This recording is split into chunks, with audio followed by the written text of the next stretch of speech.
ఒక బాండ్లీ తీసుకొని దాంట్లో ఉద్దిపాయలు, ఆవాలు, జీలకర్ర, ఎర్రగడ్డలు వేసుకొని వేపుకోండి. శనగపప్పు లాస్ట్లో, కరివేపాకు,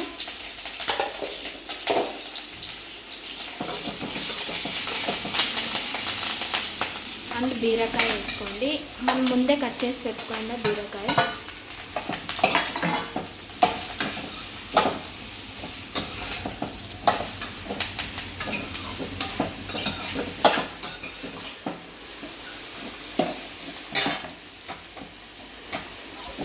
మనము మళ్ళీ కొంచెం శనగనాల పొడి వేసుకోండి బీరకాయలకి.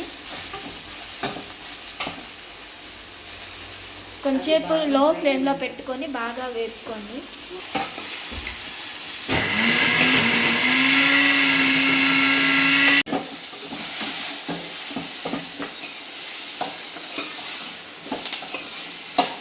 శనగనాల పొడి బీరకాయలోకి వేసుకోండి.